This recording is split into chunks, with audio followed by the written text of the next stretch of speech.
Bonjour à tous et bienvenue dans cette vidéo explicative du document 4 du chapitre EMC2, le chapitre jaune de la Révolution française à la 5e République, l'affirmation démocratique. Ce document 4 que je vous propose aujourd'hui d'expliquer avec vous, c'est donc la liberté guidant le peuple. Avant de regarder cette vidéo, vous devez bien sûr d'abord avoir vu la vidéo qui explique comment va se passer l'examen d'histoire, géographie, éducation morale et civique en épreuve ponctuelle, c'est-à-dire ce qui passe en fin d'année, en juin 2021. C'est pas la même chose que le CCF. Et ensuite, vous devez avoir regardé la deuxième vidéo qui est comment préparer mes documents pour l'oral, où je vous montre la fiche, je vous fais un modèle, comment remplir cette fiche. Et bien, aujourd'hui, dans cette vidéo, nous allons remplir la fiche sur la liberté guidant le peuple. Alors, pour faire une belle introduction, il faut donner les informations qui, quoi, où, quand à votre correcteur. Alors, ici, nous avons quoi? Eh bien, nous avons un tableau. C'est un tableau, un très grand tableau qui s'appelle « La liberté guidant le peuple », qui est, un tableau du peintre Eugène Delacroix, qui est où? Eh bien, ce tableau est au Louvre et il représente une scène des révoltes de 1830 à Paris, en France, dans la capitale française. Qui, quoi, où, quand? Oui, c'est bon, on a répondu à tout. Donc voilà, vous présentez simplement votre document. Pour le quand, voilà, la révolution de 1830, vous dites rapidement ce que c'est que cette révolution. Donc c'est une révolte contre le roi de l'époque, qui est donc le deuxième frère de Louis XVI, qui est Charles X, et qui était revenu après le départ de Napoléon. Donc d'abord Louis XVIII, puis ensuite Charles X, puisque Louis XVIII n'avait pas eu d'enfant mâle, en tout cas. Donc c'est ce qu'on a appelé la Restauration. Et bien en 1830, il y a de nombreuses nouvelles révoltes en France, et Eugène Delacroix a voulu représenter une partie de ces révoltes en peignant ce tableau, qui est devenu un tableau très très célèbre, qu'on peut admirer donc au Louvre, qui est vraiment un très grand tableau. Vous avez les dimensions sur internet, vous pourrez aller les chercher pour les citer. Vous donnez ensuite la problématique. La problématique est toujours écrite sous votre document. Eh bien, c'est très bien, puisque là, elle n'est pas écrite. Donc, je vais modifier ça. Mais sinon, sous tous les documents, à chaque fois, vous avez la problématique. Donc, ici, vous donnez la problématique. Il s'agit donc de se demander en quoi ce tableau symbolise-t-il aujourd'hui les révoltes qui ont amené à l'affirmation démocratique. Comme ça, vous rentrez vraiment dans le ton du sujet. Alors, on fait une description de ce tableau, ensuite une analyse, ensuite l'esprit critique.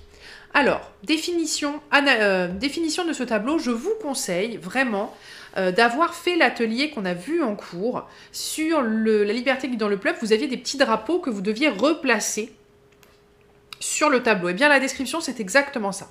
Vous devez dire que, voilà, on a un tableau. Au premier plan, on a des soldats. Ici, on a un soldat. Un soldat qui est vraisemblablement mort. En face, on a un insurgé. Hein, on voit qu'il n'a pas de tenue militaire, donc c'était certainement un révolté, ici, un insurgé. Et il est également mort, et on lui a piqué sa chaussette et son pantalon, puisqu'on voit là, il n'a même plus de sous-vêtements. Quoiqu'à l'époque, on portait peu de sous-vêtements.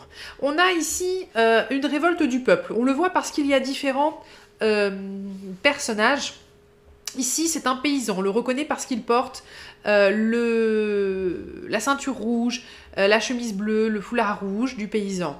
Ici, on a un jeune garçon. Hein. On voit qu'il est assez jeune. Il porte des pistolets. Il porte ici un giberne, qui est un sac pour mettre les munitions, mais on voit que c'est pas à lui, il l'a certainement pris à quelqu'un.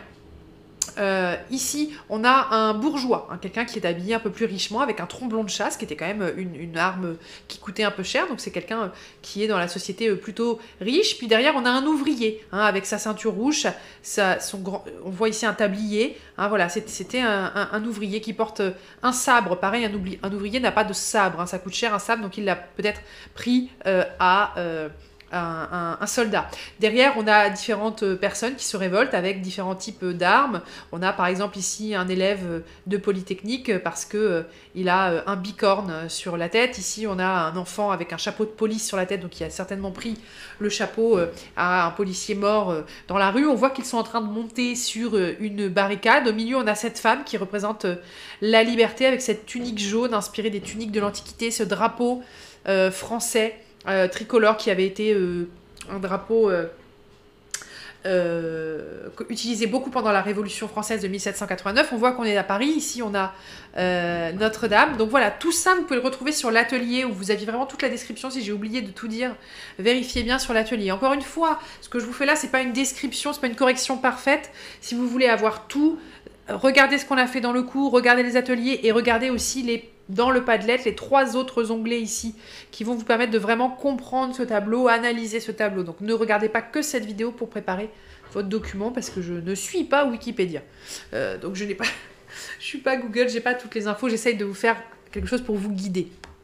Voilà, ensuite vous devez analyser ce tableau. Qu'est-ce que ça me montre ce tableau? Eh bien ce tableau, ça me montre une révolte populaire, mais une révolte qui mêle une grande partie de la population, des riches, des pauvres, des jeunes, des moins jeunes. On voit que cette révolte, elle n'est pas simple, il y a des morts. Donc c'est pas juste on va dans la rue et on manifeste, hein. Il y a des blessés, des gens qui sont morts, on voit la fumée derrière, on voit que c'est extrêmement violent. Donc c'est comme ça qu'il faut l'analyser. Cette figure féminine au milieu ici, c'est pas tellement qu'ils sont féministes à l'époque, pas du tout même. Hein.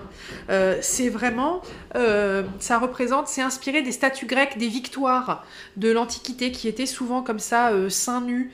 Vous avez des victoires comme ça avec des grandes ailes dans le dos. Ça, c'est vraiment inspiré de ça. Donc ça représente vraiment, c'est pas parce qu'elle est libre, c'est pas parce qu'elle représente la liberté qu'elle est en topless, c'est ça que je veux vous dire, c'est plus parce que ça représente c'est inspiré des statues de l'Antiquité qui étaient nues.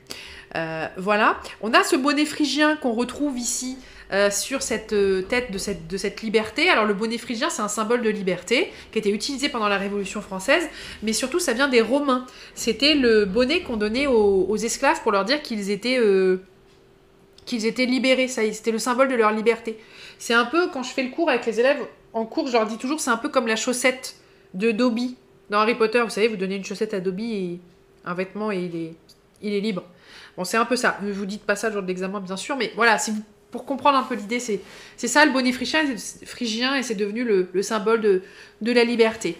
Dans l'analyse, vous dites bien sûr que cette œuvre, eh bien, elle est devenue tellement connue que ce personnage de la liberté a donné le personnage de Marianne, qui est un personnage imaginaire, mais qui représente la République française, qu'on trouve sur les timbres, sur les pièces de monnaie, les bustes, on trouve des bustes de Marianne dans les mairies, et voilà. C'est pas une personne qui existe, Marianne, elle n'a jamais existé, c'est un symbole, hein, comme l'oncle Sam aux États-Unis, c'est un symbole, d'accord.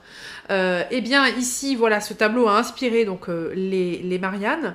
Vous pouvez aussi dire dans l'analyse que ce tableau, il a inspiré Marianne, qui est la figure de la République française.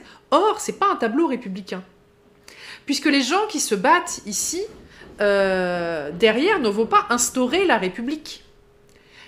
En 1830, c'est pas une république qui se met en place, c'est la monarchie de Juillet, avec le dernier roi de France, Louis-Philippe d'Orléans, qui était un cousin éloigné de la famille de Louis XVI.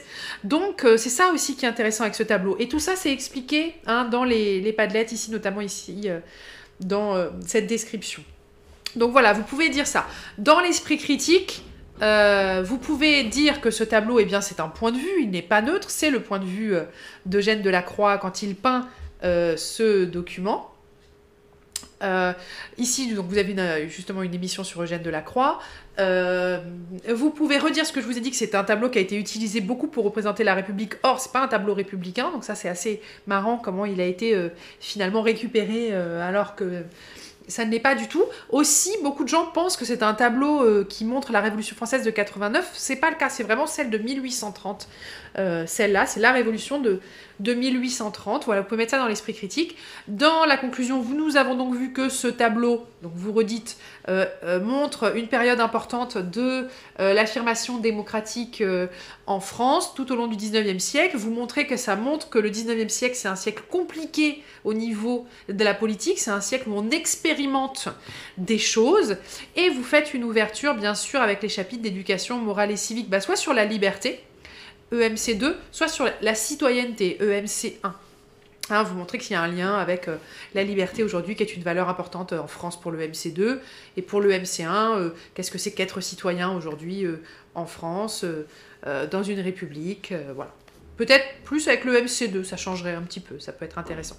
Voilà, donc n'oubliez pas qu'il y a encore beaucoup de travail personnel, il ne suffit pas de regarder cette vidéo, vous regardez bien les informations que je vous ai mises ici dans le Padlet, vous regardez aussi du coup le Padlet sur la liberté guidant le peuple, donc l'atelier, pardon. Voilà, Padlet, c'est le nom de la page, hein, c'est une page internet.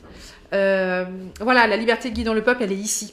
Je vous avais fait un atelier et vous avez tout ici, toutes les descriptions. Voilà, le drapeau tricolore, pourquoi il est important, le bonnet phrygien, la poitrine dénudée, ça montre quoi, le fusil à baïonnette, ça montre quoi, le phalluche, ça montre quoi, le tromblon de chasse, etc. Vous avez tout hein, qui est expliqué.